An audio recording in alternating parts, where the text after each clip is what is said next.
Okay, I call this work session to order. City Clerk, may we have roll call, please? Mayor Truitt. Here. Vice Mayor Alton. Here. Councilmember Wolcott. Here. Councilmember Villanueva. Here. Councilmember Hall. Here. Councilmember Woodard.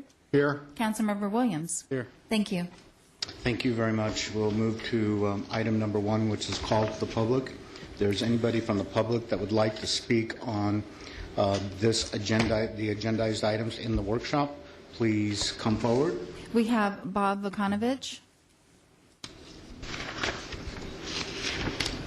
Hey, Mayor and Council, the way you had this, I couldn't really understand this here because I thought that if we had these agenda items that we'd be able to talk and address it after you had your discussion. I think that's the way we generally work it. But I'll talk on number 1 now, and then I'll come back on item 2. I don't understand this municipal property corporation because we have a board, and I don't understand why the council is getting into this here, because in the past the boards always took action on that. The council's never been involved with that.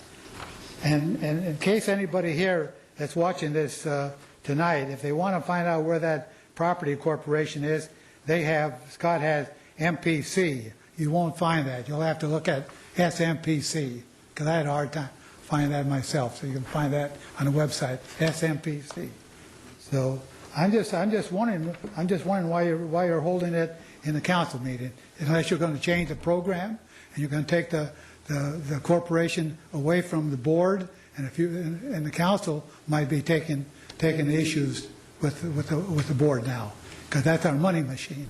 Thank you. Thank you. Mr. Coronado, I'll turn this over to you.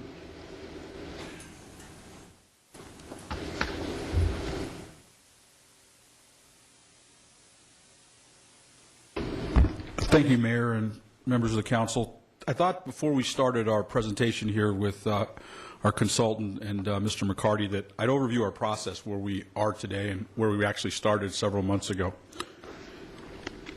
You know, under council's leadership, council directed the staff to initiate an audit of the public safety building in the City Hall complex, and you were aware of those results and were satisfied at the time. We also created a CFO position, recruited Mr. McCarty. He's the finance director. He reorganized the finance department, and improved it for efficiency and accountability. We had also council-driven requests to create an internal auditor position, and we recruited Mr. Ramirez. And what I'm trying to establish here is tonight's presentation isn't a single issue. It's part of a process that the mayor and council brought to the city manager's office several months ago to get the finance department back to where it needs to be, so we have confidence in not only the personnel, the leadership, but the information. And this is part of that process. Under council's leadership, the process has brought forth to the public It's Your Money site that brings current revenues and expenditures and data directly to the public. It also, under the council's leadership and under Mr. McCarty's leadership, we had a successful FY11 budget process with minimal reductions. We identified savings and efficiencies, and we preserved all essential city services. And, of course, the residents, 3 or 4 residents say services are excellent or good, and we're proud of that. And our latest development is an ongoing improvement process. And in April, the council again approved a consultant contract. The new CFO, Mr. McCarty, discovered issues with accounting practices within the development fee funds, and he recommended an independent consulting service be brought in, and that was done. That was Red Oak Consulting. They looked at how funds were managed over a period of many years, and they identified issues regarding fund balances which required council attention. The finance team in Red Oak tonight will review those issues with you in detail, and then we will seek direction from council regarding next steps. So, Mr. McCarty, if you'd step up here and get us going, I'd appreciate it. Get out of your presentation. Get Scott's up there.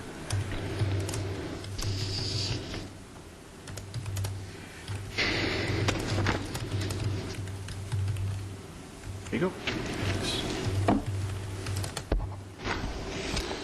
Good evening, Mayor, members of council. As the city manager just said, I'm here along with our consultant to walk you through this issue. I'll start by basically taking you through some of the observations I'd seen related to this issue. Pat Walker from Red Oak will then explain to you the work that she and her firm did, and then I'll come back up and talk a little bit about the opportunities part of this in terms of some of the future council decisions, and then we'll conclude, as Mark had alluded to, in terms of getting general direction from council about how to return at future council meetings to really address the specific issues. So this tonight's about bringing awareness to the issue, getting your initial feedback, and then we'll come back with specific actions at future council meetings to actually take corrective action. So the purpose of the presentation, again, as I said, we're going to overview what we've done. We're going to talk about the recommendations. We're going to spend some time talking about reviewing our debt management options. This is a good opportunity, as Mark has said. This is a process. There's a lot of moving parts to not only this issue, but it also impacts some other issues as we look forward into and start thinking about what council might want to do relative to financing components of a strategic plan. And we're going to look for guidance on 3 specific policy decisions: implementing the recommendations, pursuing specific debt management scenarios we'll walk you through, and then actually giving direction to start an update to the impact fee study. The agenda is just a mix of Pat and myself, as I alluded to earlier. So let's just go ahead and talk about and begin by explaining the approach with which we started this project, the guiding principles. From our perspective, we're trying to apply or develop appropriate, timely, and full disclosure of the information. We're going to engage the subject matters. That's what we did by hiring Red Oak Consulting. I think sometimes it's hard to admit as staff we have our limits, and sometimes we need to bring experts. In this case, we brought in some experts who know a lot about impact fees and the rules and regulations that surround that industry. We're certainly always keeping our eye on city council issues and policy decisions. I mean, that's what my job is to bring those to the city manager and ultimately bring those financial issues that are relevant and important to the city council. And we're trying to do that in an opportunity and ramification environment. Here's an opportunity, but here's the outcomes of some of those opportunities, and ultimately give you what you need to help you make the decisions that we're asking you to make. Some of the background information that from my perspective, that led us to this point, Mark alluded to some of these, and I'll be brief in terms of providing that background. But when we closed out the books last year, June 30, 2009, there was one particular impact fee fund that had a $4.3 million deficit, that being the Fire Impact Fee Fund. And that in and of itself is not a bad thing, because sometimes in the impact fee environment, you're building something before you actually need 100% of it, and down the road you'll get yourself paid back, if you will. The issue was, what was the intent to get ourselves paid back, and how aware was the city council in making that decision? So the deficit wasn't the issue. It was more about the environment of the deficit. There were some other funds that did have cash deficits as well in the last fiscal year. One of our neighborhood revitalization funds had a cash deficit. The council did not, but should have improved an interfund loan to address that deficit. Again, the deficit itself is not bad. In this case, it's a reimbursement base, so we spend the money and then we get ourselves paid back.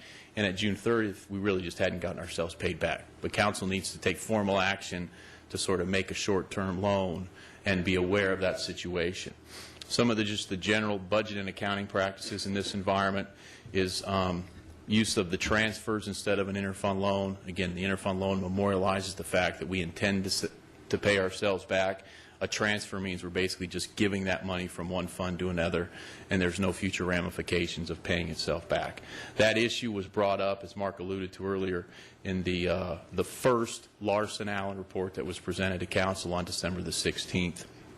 They raised this issue that basically said, in some of the things that they were looking at, if council intends to memorialize the intent to pay themselves back, they need to bring it back to the council as formal action. And that's what you'll see as one of the recommendations this evening.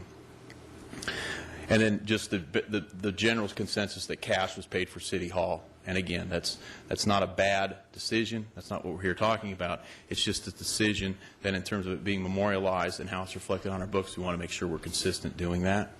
And then the other thing that added to the environment that we were looking at when I first got here is we had some difficulty in the waterworks rate study delineating restricted cash from available cash, and that's real important when it comes to setting the rates. So as Mark said, it's a process. That's what all these were sort of indicators that when we got to this particular topic just made me feel very strongly we need to hire somebody who can come in here and lend an expert's opinion, and that's exactly what we got with the folks from Red Oak. Let's talk a little bit about what we asked them to do back in April of 2000. We wanted them to come in and just take a look at the consistency with the current impact fee study. In other words, did we go through and build the things we said we were going to do that were growth related and those things that were non-growth related? Verify the accounting budget practices. We talked about the funding transfers and the home funds, meaning did we build and pay for those things from the appropriate place based on the designated and restrictions of the particular impact fees. And then really the most important part is let's make sure we're on really solid ground moving forward as we go ahead and try to update the next impact fee program. The current impact fee program really was adopted by Council back in 2006. We should update that every 2 to 3 years, so we're clearly in line for an update. State requirements are such that we've been unable to, because of legislative changes, implement new fees. So we've kind of gotten we're a little bit behind at 2 or 3 years, but that's because of the state rules and regulations have basically imposed a freeze on our ability to change those fees. But we still need to be in position when that restriction is released to bring the information back to Council to see if they are in fact interested to modifying our fee structure. And that was as much a part of this as anything, is just making sure we're on solid ground moving forward, especially the economy's changed so much since 2006 to 2010.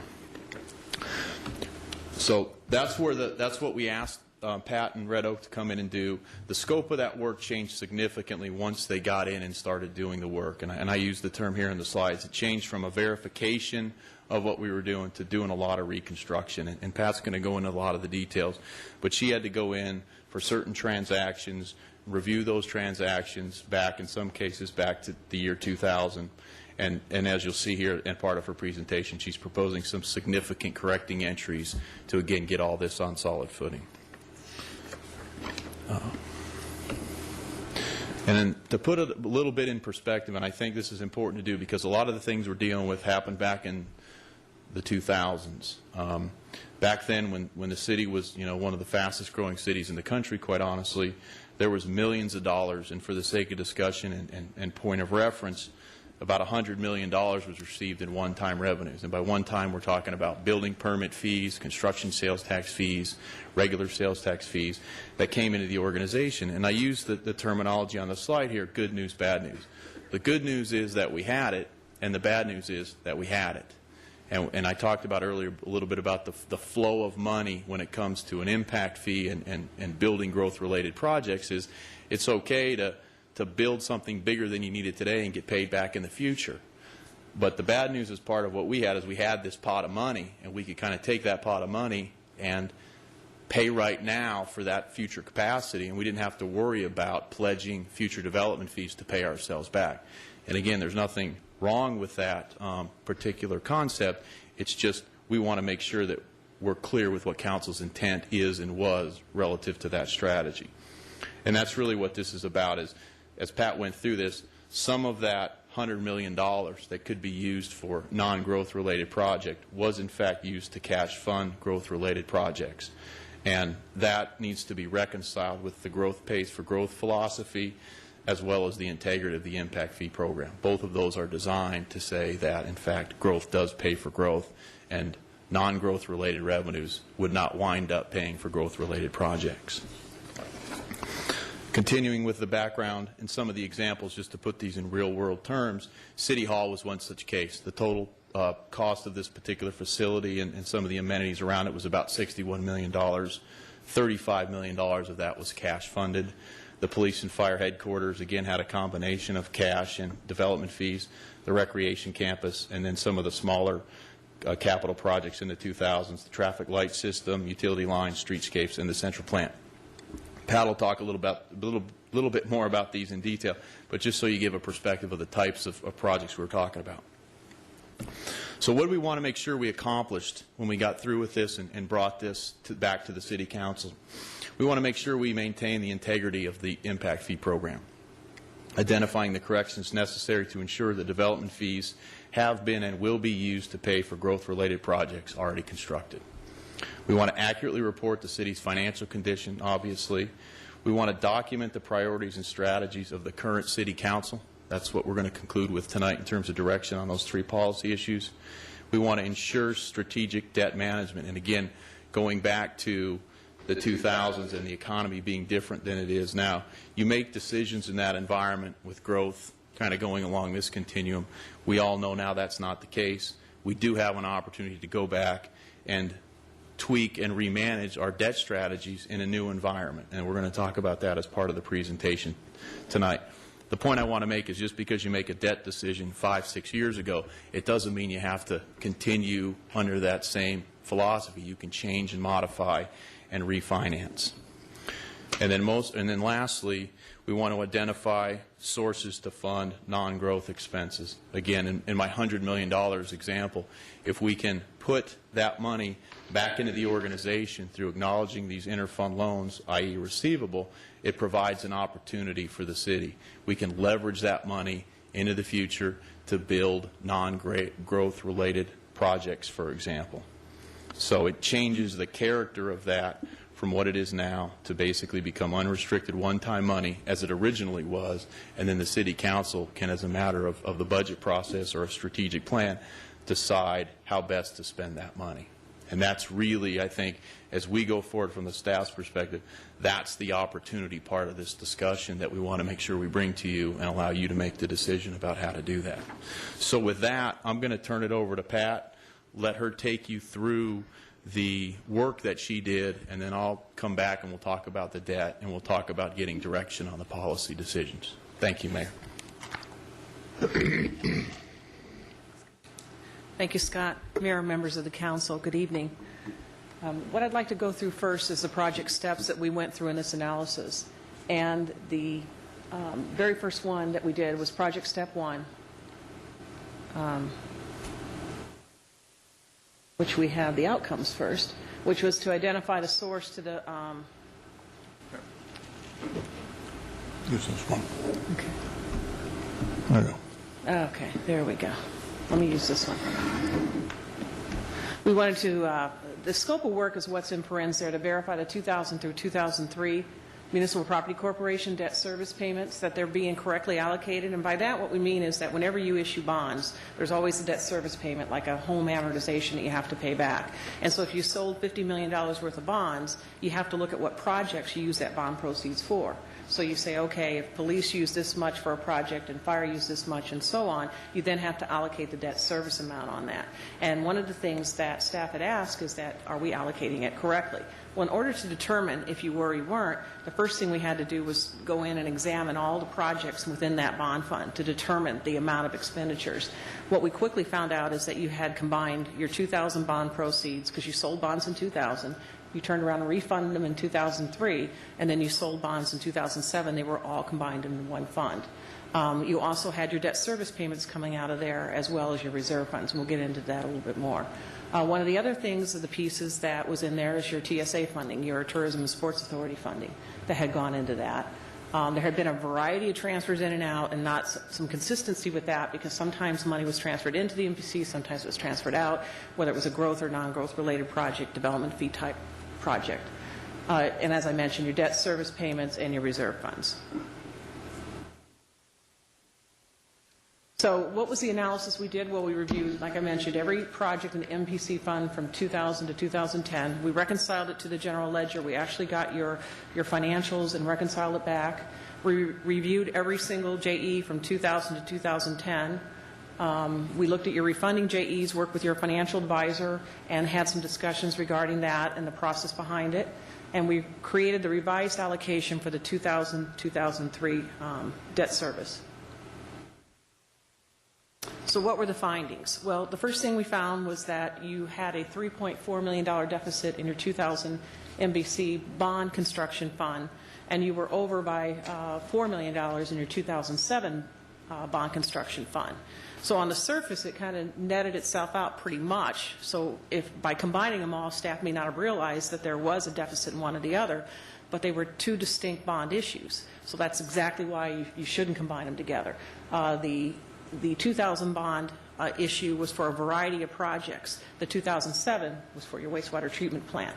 So again, you can't use one to cover the other. Your bond reserve requirements were not met. There's always reserve requirements within the bond covenants, and those weren't being met. And again, it's a safety factor that you put money aside in the event that you couldn't make your debt service payment. They like to see a reserve there. Your transfers were made to development fee funds, and again, it was the back and forth. Journal entries we found as we went through every journal entry rarely contained supporting documentation, description and purpose, and then there were some that corrected other JEs. We had to trace those through, and then we had over 100 JEs created just to establish a separate debt service. And when we corrected this is only for the Municipal Property Corporation. There were a lot more JEs we're going to talk about that go in with the development fee process. So the second step of the project was to look at the development fee fund analysis. Again, the scope was to verify development fee funds were expended for eligible projects. And so the first thing we had to do was go back to your 2006 development fee study and determine what projects were in there, what was the methodology used for it. So we reviewed the period of 2007 through 2010 because that took us back to the study period. We looked at each and every project again like we did with the MPC. We analyzed the growth versus non-growth because, again, the only thing that you can pay for out of development fees are growth-related projects.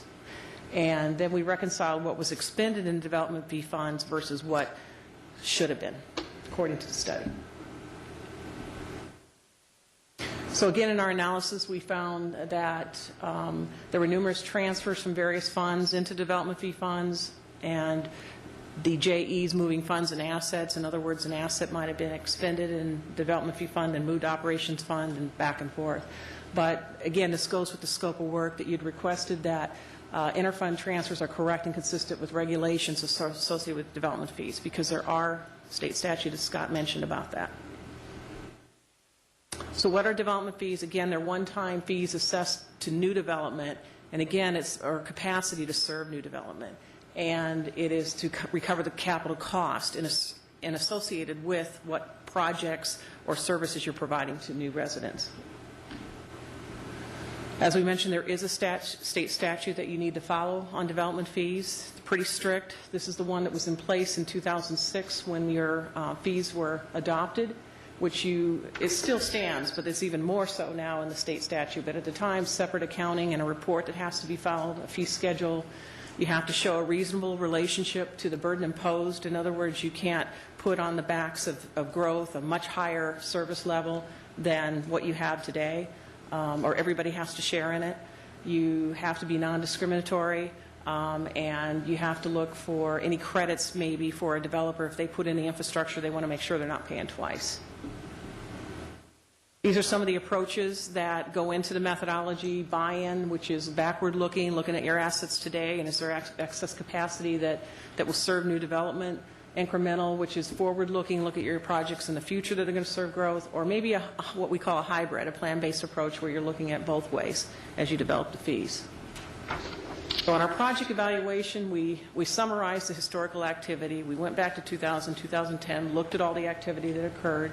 We then evaluated the study and said, again, what project was included in the study, what approach was used, was it the buy-in, the hybrid, what type of approach, and then we said, okay, what portion of this project should be allocated to growth versus non-growth. Once we got that, we said, okay, well, where was it funded? We know what should have been, where was it funded? Was it development fee funds, general fund operations, MPC fund? And then we compared the calculated allocation that for growth and non-growth and the cost of the project to actually what happened. And here's an example of one of them. One is the public safety building. And the first step that you take when you're looking at a public safety building, now this was all funded in one fund, even though it had various funding sources, was what was the size the facility. It was 96,000 square feet. So we know that fire had 16,500 square feet of that, 46 for police, 33.5 for general government. So you know right off the bat that 17.2% of the cost of that project should be charged to fire, 47.9 police, and 34.9 to general government. However, that percentage includes growth and non-growth. So then you have to go one step further and say, okay, out of that, what portion of that should be growth and non-growth then? So you look at what the existing population was at the time of the study, you look at the future, and then the percentage of the overall total population is what is growth and non-growth. In the case of fire, it was 56.8% and for growth, and then non-growth was 43.2%, and so on. So taking it the next step in the process and the analysis, we said, okay, what was the net funded? 2.5% was funded. Of that total, 56.8% on the allocation that we had was for growth related, so 1.45 should have been funded out of development fee fund, okay? And so it wasn't. It was funded out of the general capital fund. So this is the analysis we went through to see where it was really funded, because then that gets back to what Scott was talking about. What are the interfund loans and the due tos and due froms that should have been booked? Another example, City Hall, and this is a case where it was completely in the study for a growth-related project. Again, there was a percentage that was growth and non-growth because it served existing population, because you did have a City Hall and you replaced it, so growth's not paying for that portion of it, but there is a large portion of it that's growth, but it was all paid out of your general capital fund. So again, there's an amount of $34.82 million that really the impact fees are responsible for. So what were the results at the end of the day? Well, what you actually had in debt service is the same in 2007 through 2010, whether it was actual or corrected, because it's $19,260,650. Now, how it's distributed is what's different. And as you can see, by fire, you actually paid $794,800. You should have paid $485,571, so there's an overpayment of about $309,000. Drop down the Parks and Recs, they actually paid $7.6 million. They should have paid $3,174,000. So again, they overpaid by $4.4 million. It nets out because one paid over, one paid under, so it nets out to zero. Then there's the, that's the debt service portion. The other portion is what projects were actually paid out of the funds and not financed. And so we looked at each one of these funds and all the projects that were paid, and there were advances to and advances from. And what that means is that in some cases, the general fund owes money to a fund. In other cases, other funds owe money to the general fund. And so this is a breakdown of the net effect. And the bottom line is it came up to about $72.7 million. A little bit more detail. This is a breakdown by fund on who owes what. I won't go through every one of them. These are 7 slides. I'll just kind of touch on the top 4 here. General fund net impact, $4.1 million reduction. In other words, they owe fire, police, park, and system development fee funds $6.8 million. But on the other hand, the general government system development fee owes the general fund $2.7 million. So when you look at the net difference, it's $4.1 million. On the general capital fund, the net impact is $37.9 million addition, which means that there will be $37.9 million repaid over time from impact fees. They do owe the police system development fees $2.5 and public works $4.6, because as I mentioned before in the example, there were some things that weren't growth and non-growth related that were broken out correctly. But again, the general government system development fee fund owes general capital $36 million. And then again, down the line, Parks and Rec owes $4.7 million due to transfers exceeding non-growth portion of various projects charged to the general capital. And then Fire EMS owes $4.3 million to funds transferred from general capital to the to cover the deficit. And again, this is just kind of it goes back and forth to get to your net difference on every one of the funds, and gives you the detail on each one of them so that you can tie it back to that main spreadsheet that I showed before. So the last step in the process was that we then asked Heinfield Meach and company to come in, and mainly because what we found right away was that this was a much larger number than what we had anticipated when we came in, and we knew that there had to be a lot of journal entries that are going to have to be done, and we wanted to make sure that our analysis, one, was consistent with generally accepted accounting practices and how we were doing with auditing and looking at things. So we asked them to come in and look at our work, do a review, but then also do a double check by looking at the balance sheets, accounts, and tying them out for the revenues and expenditures. They did that. We did match. We reconciled together. But the other step that they took is that they went one step further, and they pulled the trustee statements with your bond proceeds and tied them back to the general ledger. And that's where we found some issues, too. One thing is that they concurred with our Red Oak findings. One thing that they did find is the trustee cash account as of June 30th, 2004 did not agree to the bank statements by $971K, but it was corrected in 2005.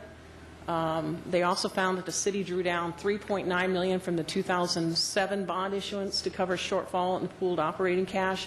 Even though the expenditure was made in the impact fee, the pooled cash was drawn down, but there was no reconciliation that it was, really it should have been put into the impact fee because that's where the expenditure was, and so it was just left in the MPC fund. And then a prior period adjustment is needed to eliminate the deferred revenue. Again, it was a booking that was done, and deferred revenue, it really wasn't. It was for the reserve. It should have been booked as revenue, so that takes a prior period adjustment, and again, some accounting problems that was there.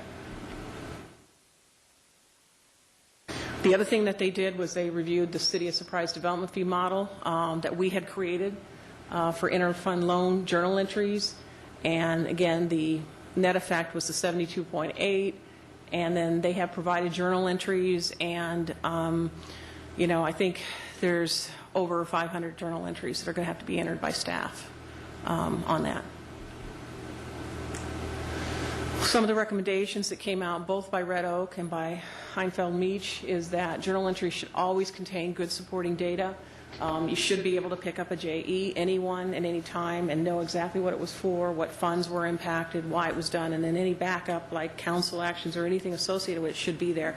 We found that that always didn't occur. In fact, the majority of the time, there wasn't supporting detail, or if there was, it may not was clear as to how that even was connected to the JE. They should always contain descriptions. And if you're going to correct a JE, you should have a copy of the incorrect one so you know. We had to try to track those down and try to figure out where those incorrect. And again, just a good accounting records is good to have that. And then one of the things is that you need to transfer funds in a 2007 bond reserve account to bring it up to the required $5 million. There was some money in the 2000, but it wasn't enough in the bond reserve. Both require a $5 million bond reserve.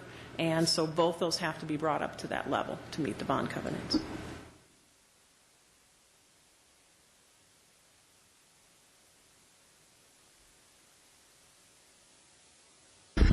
Good evening again, mayors and members of council. As Pat outlined there, there's certainly a lot of work. Did a great job of explaining that. And it sounds simple up here, but I can assure you there was a lot of work spent by her staff. And my staff is one I want to thank her for taking the lead on this project. My comfort level with the work she did was great, and it allowed us to sort of take some time to digest it and then move forward. And that's really what the next part of the presentation is about what is this really going to mean beyond making some accounting changes? What does this really mean to the city council and the city going forward? And there's really two opportunities for the city. One relates to refunding current debt, and the other as it relates to issuing new debt. And we talked in the general topic of debt management. So let's talk about refunding debt. Pat talked earlier that there's this 2000 and 2003 MPC bond. It's referred to that way because 2000 was the original issue and 2003 was the refunding. So back then, what did we do? We refunded about $43 million at a 4% interest rate with just a little bit shy of a $2 million savings. Today, there's about $38 million remaining. It costs us about $5 million a year to pay principal and interest. And the next call date, which in layman's terms is a refunding date, is not till 2014. So what we're looking at from staff is opportunities to, can we move that date up? And that's what we're going to talk about in terms of options. When we issued the debt, what was pledged as the funding sources are excise taxes. What are excise taxes? They're basically all general government revenues that aren't property taxes or waterworks types fees. So an excise tax is a sales tax, a franchise fee, a building permit revenue, those kinds of things. So they're the pledge, and the pledge means if the pledge is ultimately that's who's got to make up any kind of shortfall that might need to happen if your expenses are greater than your revenues. But the intent or the actual practice, which makes sense, is we were using impact fees to pay off the debt because this issue paid for the police headquarters, the fire headquarters, some of the facilities, or some of the costs of the stadium, those kinds of things. So in fact, actually we were using those revenues to pay off the debt, but ultimately from the bondholder's perspective, the excise taxes were what guaranteed the payment if the impact fees didn't come through. And that's kind of the situation that we're in right now. If the annual debt's $5 million a year, the impact fees, because of the slowdown in the construction activity in the economy, is probably going to generate about $3 million a year this year and probably moving forward into the foreseeable future. For the sake of discussion as we move through this, think of that in terms of 5 years. So that's a $2 million shortfall every year that cash has to come from somewhere in the organization. And it would be a loan, again, as we talked about earlier, but we still need to plan from a council's perspective to have $10 million of cash today that's going to be paid out at $2 million increments each of the next 5 years. So having said that, absent a refunding, interfund loans over the next 5 years at $2 million. So in the example, $10 million over 5 years. And to put that in the context of some uncertainty around the state budget situation, the economic situation, the construction outlook, we just need to make sure that we're talking about other options, because it's putting a pressure on our operating budget, our cash, and other things that we may need to hold that cash for. So what we're transitioning now into, well, what are the options to the types of refundings we can do to that particular MPC issue? And there's really three. There's what's called an advance refunding, and think of that as sort of a complete refinance of the $38 million current loan. The difference is, in government world, you can only refinance once under a tax-exempt scenario, which is what we did back in 2003. So if we were to refinance this deal now, it would flip to a taxable deal, which is more costly to us because the bondholders want a higher return, because that interest that they're earning on, they've got to pay taxes on that. And so what this does, if you think as a refinance, is basically under the scenario, and there's all kinds of scenarios we can put together, but just to keep it simple, you basically push your principal payments out until the last 5 years, make it interest only in the near term, so you have a chance for the economy to catch up, because again, the impact fees are ultimately what's paying off this debt. So the pros: allows the adjust to the economy, a low construction activity. It's a completely different world than when this debt was certainly refinanced back in 2003. It reduces the subsidy and conserves the city's cash. So as we're going through next year's budget, we want to make sure we have the cash not only this year but into the next couple, 3 years to do what we need to do. It is in fact higher cost because, again, we're changing the nature of the debt from taxable or tax exempt to taxable. But the good news is commercial banks are willing lenders right now. Some of them have cash they're sitting on. They're looking for a good investment. Government activity is a good investment. And so we would get good rates even in a taxable environment. The cons is it's higher than what we're paying now, and it changes to a taxable interest. So that was one option. The second option is a current refunding. And basically what that is it stays in the tax-exempt environment. And think of it as rungs on the ladder. You're just taking the next payment or the next rung, and you're moving that out, let's say 10 years, to the bottom of the ladder. And so in that case, basically, again, what you're doing is just paying interest only on that loan that you just moved out to the bottom of the ladder. So in the example, if we have $5 million principal due and there's impact fees of $3 million, we can just current refund $2 million and take that $2 million, put it down to the end, pay interest only, and accumulate enough cash over the time to pay off that $2 million. The pros are really the same as option number 1, plus it adds a whole lot of flexibility and is an annual decision of the City Council. So if we're putting the budget together next year and that $2 million is going to put pressure on our operating budget and maybe cause us to do things that the Council doesn't want to do, this becomes an option. We need to make the decision to do this in about February or March, just to put that in perspective from a planning tool. So, and then the other point here is, again, it stays in the tax-exempt environment, so it is a lower interest rate than moving to the taxable. The cons, again, those are the same as option number 1, and then it is a decision that's required annually. So if we're trying to create a strategy where we, don't have to pay $10 million of debt service or principal payments in the next 5 years, the advance refunding would allow you to make that decision one time. Let's say you could refund $10 million. In this case, you'd have to make 5 decisions annually of $2 million a decision. So that's really the difference. And you can get to the same point. Under this scenario, it takes more steps, but more is not always bad if, in fact, it's an annual decision of the City Councils, and you can see if things have gotten better or things have gotten worse, you can react accordingly. So think of that as kind of rungs on a ladder as a visual. There's a slide, I think, in 2 that compares all 3 of the scenarios that we're going to walk you through. And then the third, quite honestly, is just don't do anything right now. Wait till 2014 and then see if the market and the situation of the city's economy makes sense to invoke the call date and do some kind of refunding at that point. So this is the slide I was just talking about in terms of presenting the summary options. Each of the 3 columns, no refunding, a taxable advance refunding, and then the tax-exempt current refunding, those are really the 3 options that are available right now to us. We looked at the numbers in terms of future value, FV, which is the first line, and then the third line is debt repayment, present value. Let me focus on the present value line, because from a financial perspective, that's the line at which we're going to sort of base our recommendations and our thoughts. So if the debt repayment under the current refunding is $39.3 million, under a taxable advance refunding, it's going to be $43 million. Again, you're changing the nature of the debt to a taxable environment, and it's going to be a higher interest rate. Therefore, it costs that $3.7 million more. And then if you compare that or move along to the third column, look at a tax-exempt current refunding, that's going to be more than the current or more than the status quo, but less than the taxable advance refunding, again, because you're staying in a tax-exempt environment.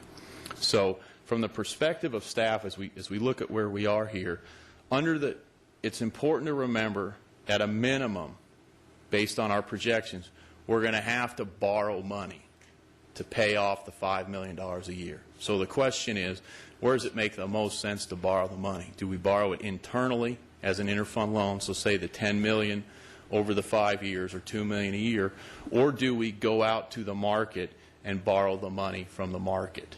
But I think I really want to emphasize that point, that it becomes a decision of where's the best place to mitigate that $2 million subsidy. You can mitigate it through taking a loan, or you can mitigate it through doing a tax-exempt refunding and making the $5 million payment a $3 million payment. Then you don't have to deal with an interfund loan. And that's essentially what the last row of the chart is getting at, is under the 2 refundings, you don't need the interfund loans. That preserves cash to do other things. So again, we're not asking for council to make a decision on this. We just want to introduce the concept and see if there's some specific permutations of this that you'd be interested in having the city staff come back to you at. So that's the 2000 and 2003 MPC. In short order, on the 2007 MPC debt, we're not recommending we do anything. This was a good deal the way it was structured. And by that I mean the pledge for the debt is the development fees. So as wastewater development fees come in, the debt gets paid off. And we have a lot of flexibility. If the revenue's not coming in as we thought, then we can make some decisions within the wastewater world about how best to pay that off.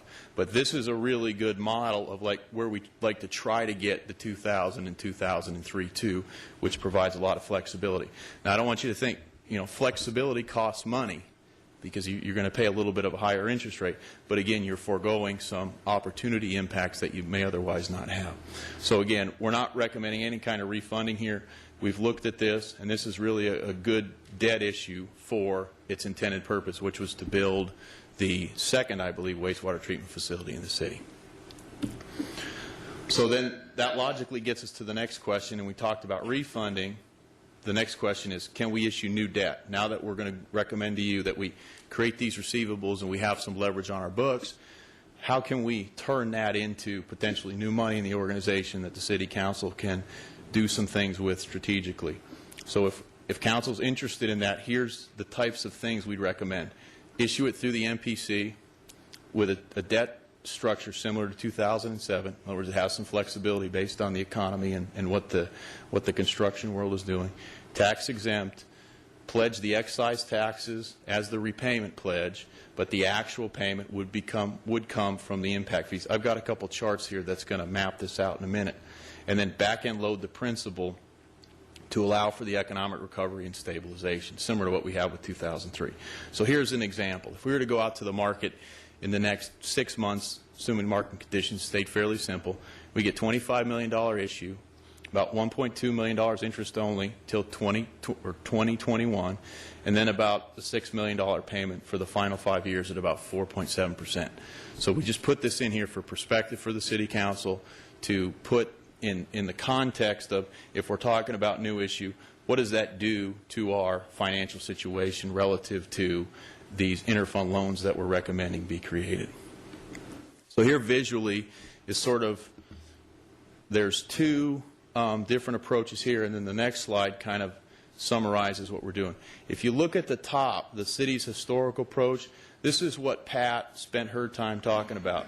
If the middle box there's the growth-related projects, we had funding sources coming from two places.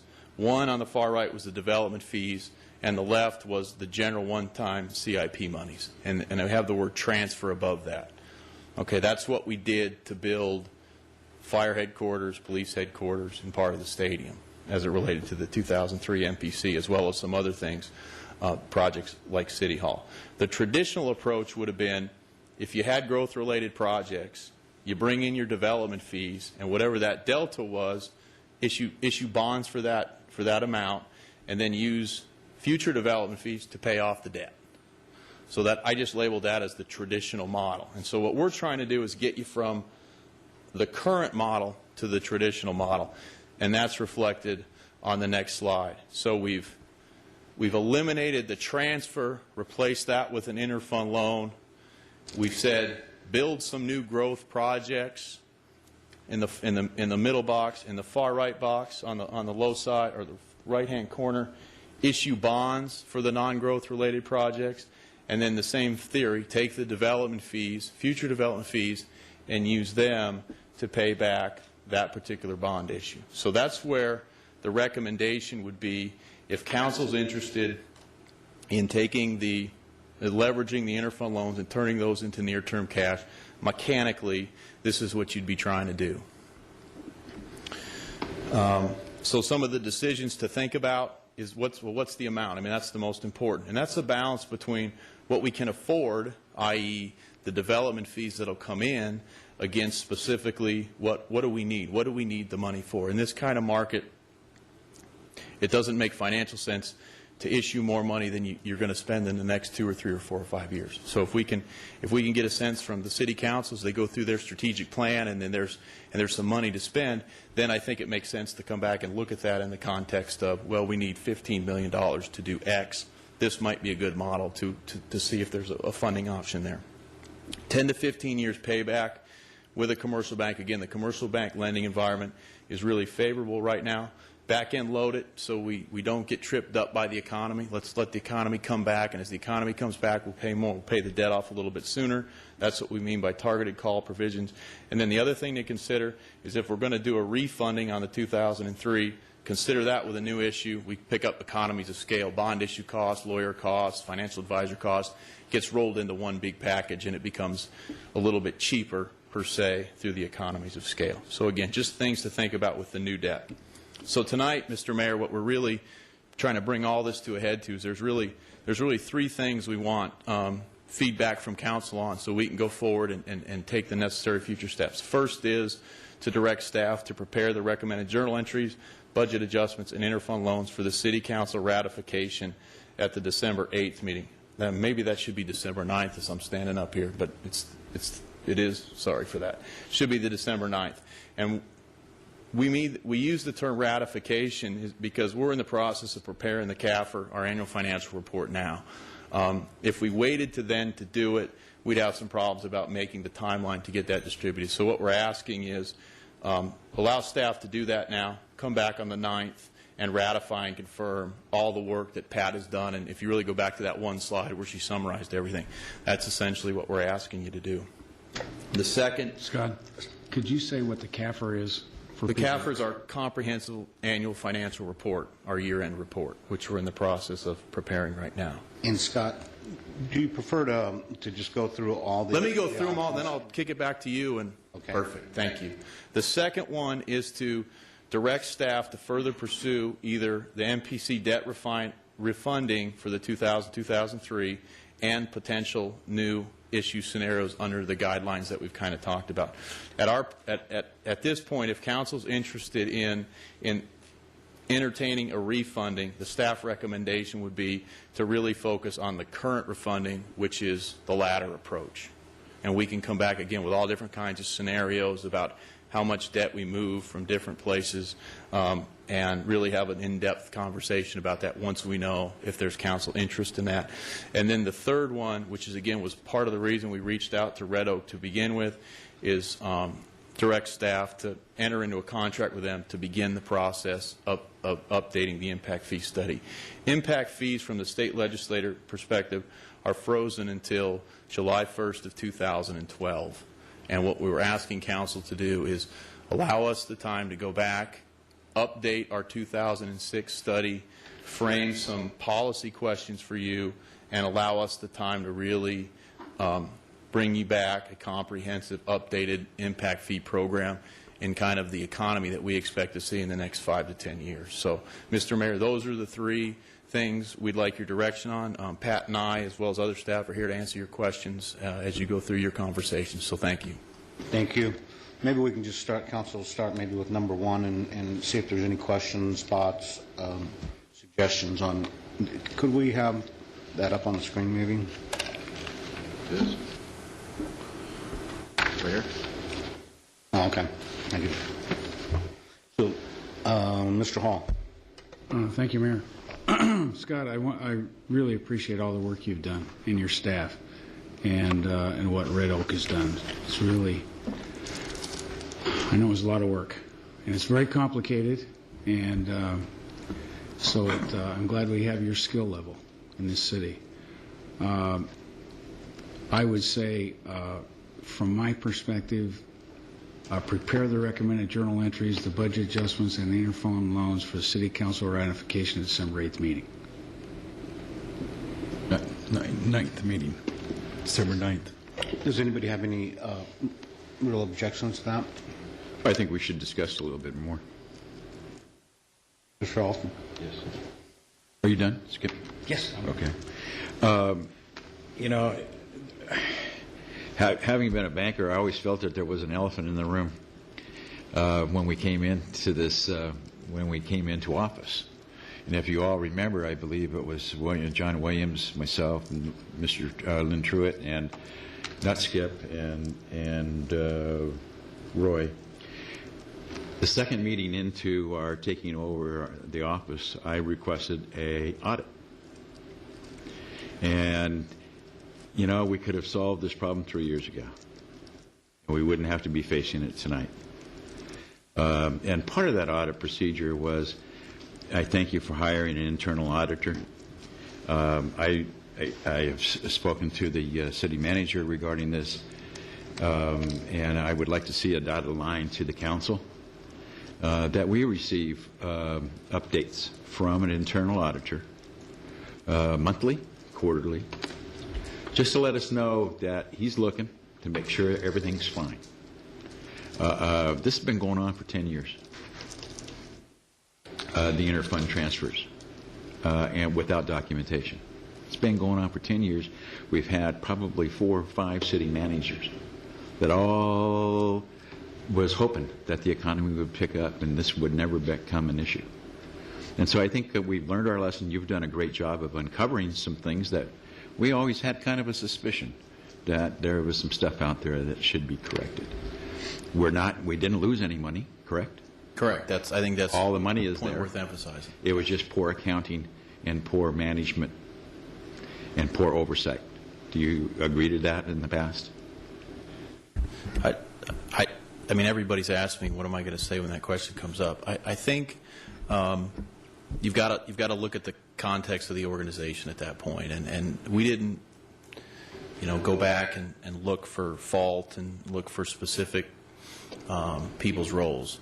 I think when something like this happens, it's safe to say that everybody could have done a better job, and that's the perspective that we've taken at this point. Is everybody could have, and specifically from where I sit, my emphasis is on making sure that the City Council is being brought financial-related policy decisions and options.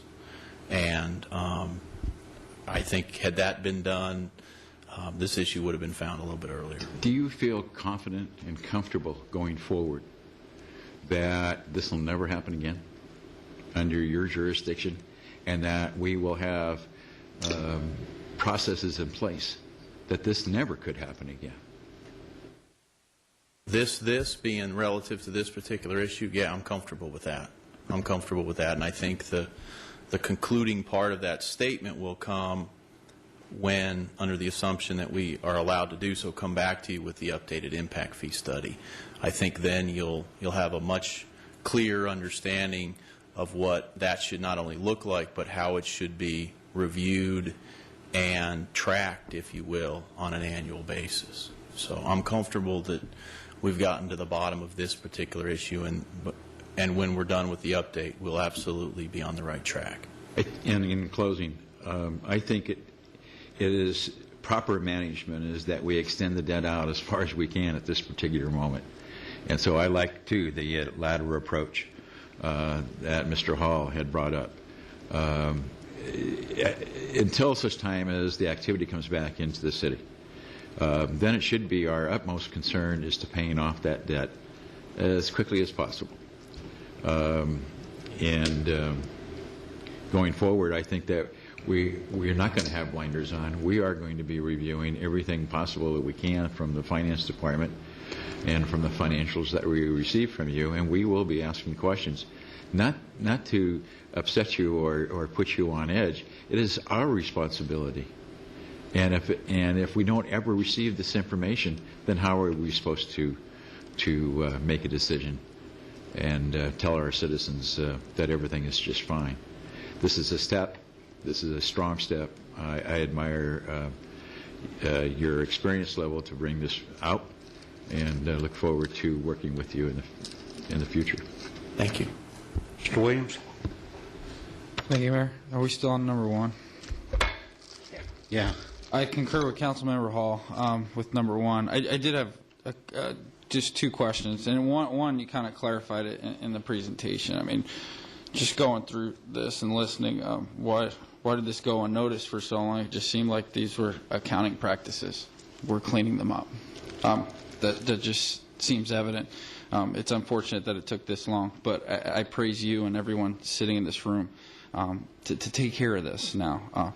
How common a practice, as far as accounting practices and your expertise, is interfund transfers and those types of general practices? Some of the things, I mean, as far as journal entries and transferring interfund loans and those types of things, just kind of as an educational tool for myself.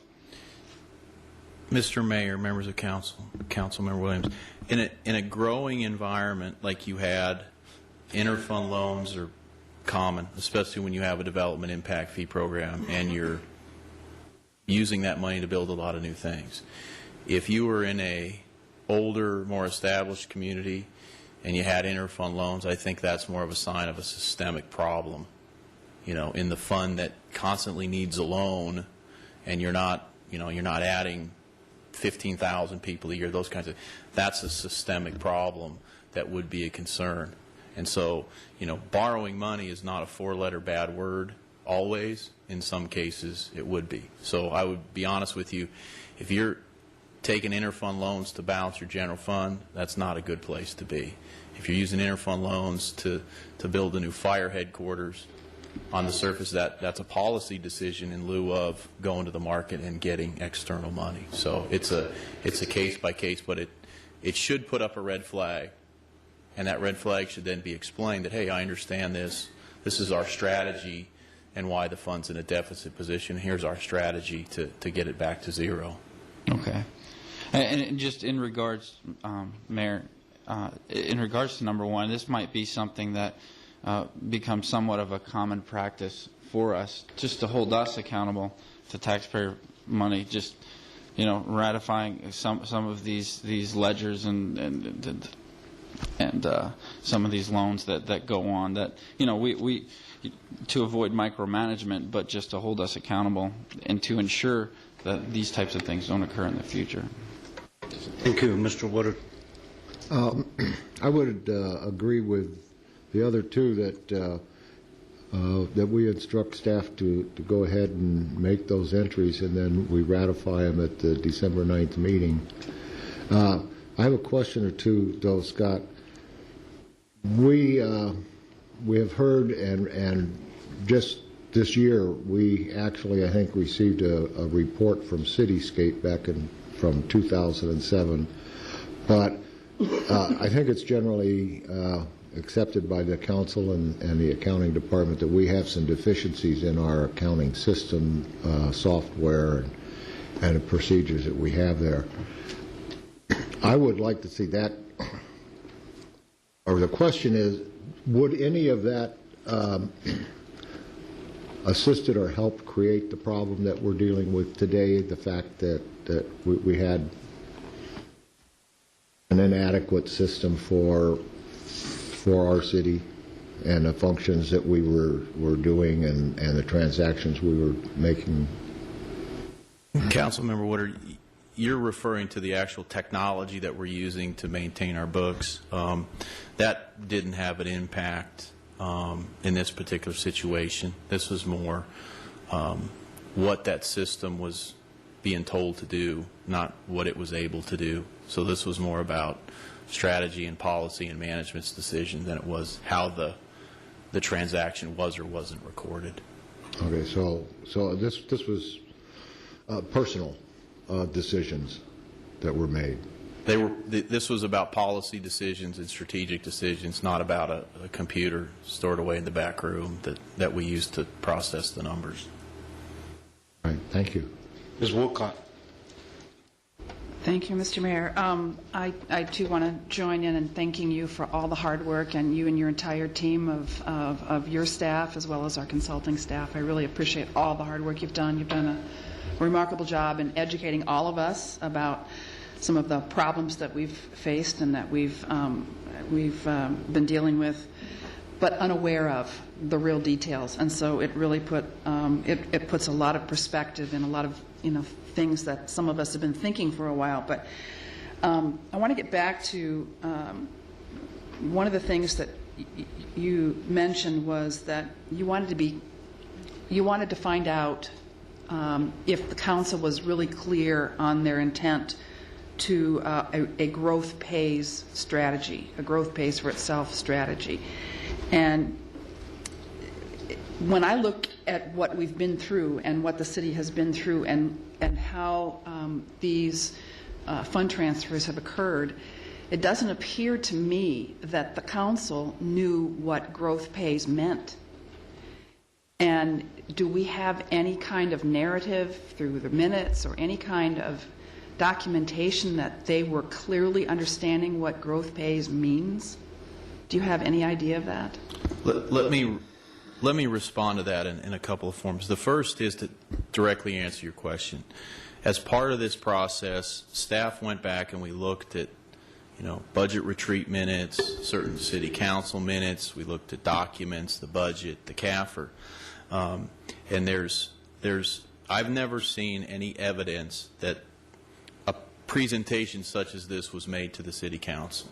Okay, I can't comment whether there were discussions at the staff level with the city manager about that, but I think from my perspective, to kind of summarize this down to a key point is, along the way, the council never changed the 2006 adopted impact fee study. And so absent that, then their intent was never, or their intent all along was to have growth pay for growth. And so I believe that if that was ever a policy decision of any city council, the way to effectuate that would be we'd have to go back to the impact fee study program. They never did that. Clearly, they never did that. So this is about syncing up things to that as a way not, or that's what this is about, is that was never changed, so therefore that is the intent, and everything that is done outside of that should support that, and there's no reason for us to believe that that shouldn't be the concept that we're trying to support. So, you know, we did look at that, but I can keep coming back to, we never modified the 2006 study. That means that growth was intended to pay for the growth part of this building and fire headquarters and so on and so forth. That's why we've taken the position we have on the recommendations. Mm-hmm. And so, and I thank you for explaining that, because this has been a very useful exercise in teaching not only the council but the public, and as the public begins to understand more about what we're looking at today, they'll understand when we say growth pays, we mean it, and that we know exactly what we have to do to make certain that that policy is implemented. And so that being said, I also agree with Councilman Williams' comment that perhaps ratifying these fund transfers on a regular basis would be a good exercise for us to make certain that we, as council people, are accountable for these fund transfers. And we know what's going on, and we can track what's been going on. So I think that is a policy that we probably should implement as a council, that we agree to ratify those on a regular basis whenever they occur. And it isn't, I don't think, is a matter of micromanaging. It's just our ability to basically say, we understand what's going on, and we take responsibility for it. So I think that's a great suggestion. And I am very comfortable with that, with moving forward with the timeline to ratify those at the next meeting. Thank you. Mr. Hall. Yes, couldn't we have that as an agenda item? The component of council approval, if you will, for the lack of transfers. Yeah, yes. What we would do there is include that in the same section which defines, for example, that it takes council approval to move money from the police budget to the fire budget. And we can just include that as part of that same language and the city's legislative action to be able to do that. So we can make that happen. Well, and just one comment on that. When you say approval, ratify, not necessarily that we're waiting, you're waiting on that. You make the transfer, and then we ratify that. I think that goes to micromanaging, where you have to wait every council meeting before you're making some financial decisions. I don't know. Maybe that's part of the discussion for the agenda item. But yeah, that's better clarification of what I said. The other point to remember is, and I think we can do a better job of this in the budget, is that's really where these issues originally get surfaced, that we are going to need to move money from point A or Fund A to Fund B, and we can point those out, and then if something changes during the year, then that would fall into the premise that you're talking about, is make sure that that comes back to the City Council as well. So we can make that happen and find the right appropriate agenda to invoke that. Thank you. Mr. Villanueva. Yes, I agree with the rest of the council on item number one. Earlier you mentioned that there was no funds lost and there was no criminal intent at all through the audit? Correct. I talked about that there was no money lost. That's why the one slide that Pat had up there added up to zero. It's really about moving monies from buckets in point A to point B. And that's all we're doing in the recommendations, is just cleaning that issue up, memorializing that, and moving forward. Also on the development fees, is there going to be a recommendation from you to do it, renew it, or check on it every year, or every 2 years? I think that that'll be part of what we ask council to do. For example, sometimes in the development fee program, you can have an automatic escalator clause that a certain fee goes up by 2% a year until another study is done. I also think it depends on what's going on. If there's a lot of things going on, you know, maybe the plan that you adopted 2 years ago is now not what you want to build, then you need to go back and update the fee or the study. So there's not a one-size-fits-all, but I think in a perfect world you need to look at it every 2 to 3 years, and then it can be more or less based on the volume of the economic activity that's going on. But I think ours going forward, we'd ask council up front, are you interested in those kinds of escalator clauses or not, or do you want to see it every year so you can modify it every year? That's a policy decision as well. Yeah. Because we certainly want to be careful that we do not get ahead of other cities, and we want to stay in a medium range within reason.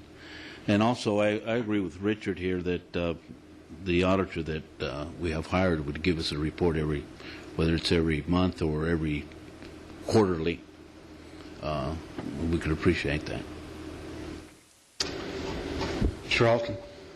Thank you, Roy.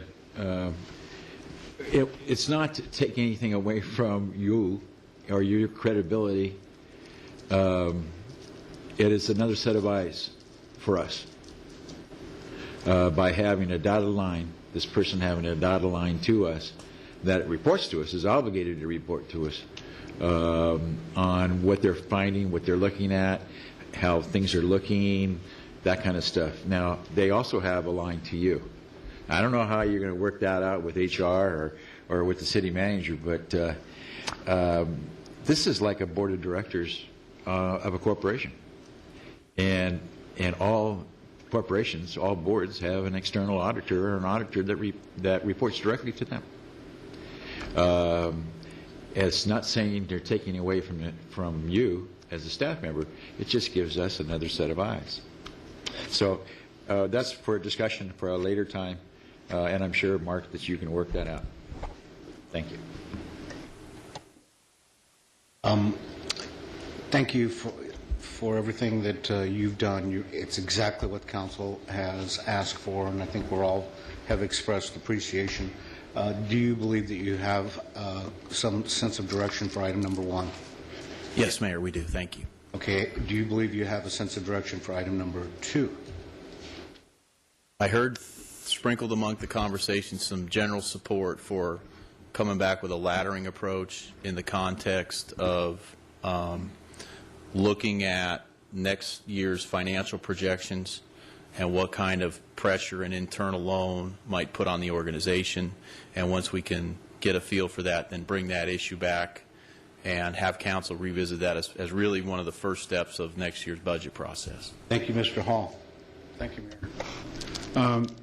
So if my memory serves me right, you were talking about like February or March for that to be brought back, right? Yeah, we would want to go and start talking to the commercial banks in, let's just say, March, which means we'd want to get to you in February, and we need some time to try to quantify that and, again, put together the sub-scenarios that might be available. And then we would revisit it annually, right, Scott? Under that approach, the current refunding, you have the opportunity to do that. We're just going to be making a decision. There's a debt service payment made July 1st, 2011. Basically, the principal amount, say, $3.5 million. I'm not sure what it is. That's the conversation we'd be having with council in February, just on that particular issue. Ms. Wolcott. I just wanted to chime in my support of really taking a look at that laddering approach. I think that makes the most sense in terms of keeping us flexible so that we can kind of keep moving forward instead of just being stuck. And I would rather give us that ability to move forward. So I support that. Mr. Williams. Thank you, Mayor. Yeah, and I would support that and further discussion on other options. I get concerned, we had a 2-day strategic planning meeting. We've got this vision. We've got a general plan put together. And I wouldn't want, the numbers zeroed out, but we still have debt. So people are going, because of some of the issues that occurred with some of that accounting philosophy. So, I I wouldn't want it to handcuff growth, and I would want to look at some of those options for sure. Mr. Hall? Yes, thank you. I'm okay for bringing it back in February, okay, for a discussion. Not that a whole much is going to change between now and February, but again, we do have some things on the table that we want to promote growth. And I think it falls under number 3. Yeah, we'll talk about it but, when we come to 3, but I support number 2. Mr. Woodard? I also support the latter approach. It gives us some flexibility this year, next year, and for a few years down the road. And I would also like to see us make contact with Red Oak for the impact fee study and get that underway. If I understood correctly, we're already a little bit behind on that as far as our time frame. And I'd like to see that brought up. Mr. Villanueva? Yes, I just agree with the rest of the council to pursue item number 2 and 3. Yeah. Mr. McCarty, do you believe that you have an understanding of the council's will for items 2 and 3? Yes, we do, Mayor. Thank you. Thank you, mayors and council. Thank you very much. And with the council's permission, there is somebody from the public who would like to speak, and I'm going to invite that person up now to speak. That would be Bob Vukanovich. Thank you, Mayor and Council. You referred to item 1. What is item 1? That's item 1? Okay. Scott is good. I really appreciate Scott. This thing here, I think he left out one thing, though. Maybe he brought it up, maybe I didn't hear him. But League of Cities in Phoenix, they have a good CD, and they tell you all what you can do with the money and everything. It's a good CD to listen to. God brought up that with the city that they paid cash, $35 million cash, and then the $61 million. I don't know where the $61 million come up with. I've never been able to find the money how we paid for the city hall. We were told we were broke, and where the money came up from, I cannot find it. I don't spend that much time looking for it. But I think Scott will verify it. I think that putting this impact money with this MPC money is wrong. Impact money, you can transfer it around, and I think you use it for different things. This bond money was $55 million bond money in 2007. We put $4.5 million on the side to pay the interest on the bond. And that bond, that $55 million bond, was only to be used for the treatment plant. And I've got assurance, I've got correspondence, that none of that money was used for the city hall. I've got assurance that money was never used for the city hall. Now, we often wondered when Roy was on the council, how did we get the money for the stadium? So I'll bring you guys up to date on that. We didn't sell no bonds, but they had the money to build a stadium. So with this MPC operation, you can borrow money without going to the voters. There are certain reasons, certain purposes that you can use that money for. Can't be used for anything else. So you have to make sure that you don't transfer this money. And I had assurance from Scotty on another issue, like HERF money, like the state money, can only be used for certain purposes. So you can't transfer this money around. This money has got to be used for certain purposes, and it's specified what we can use this. Otherwise, you got to go to the voters. So that's all I have to say. Just so you understand it, it's not easy, but I tell you, Scott done a good job. Thank you. Thank you very much. Is there anybody else from the public wishing to speak? No, Mayor. Thank you. I don't. Sorry. Oh, Mr. Wright. Thank you, Mayor. I'd like to make the comments now while we're on this subject instead of waiting until the first part of the next meeting. Number one, I'd like to know what the impact on the projected development fees for the subsequent year after the council makes their evaluation every year. Those development fees are going to come in for some development that's supposed to be going on. So it appears to me that current money coming in for those projected developments would somehow be skewed by what we've been talking about tonight. I mean, you can't just pluck $2 million out of the air out of projected development fees. They seems to me like there'd be some impact there. And secondly, I heard comments about the budget for next year, and I was here at the last meeting when the funding was projected on the various charts by Mr. McCarty, and it seems to me like that this situation, if projected out over a number of years, even though it's going to be evaluated every year, would be a $2 million impact on the operating budget for subsequent years. And my question would be, is that going to result in some higher taxation somewhere else? Or is it going to result in a reduction of services? What is the impact going to be? I would hope that that these questions are looked into while this whole thing's being considered. I don't think you can just consider it in isolation.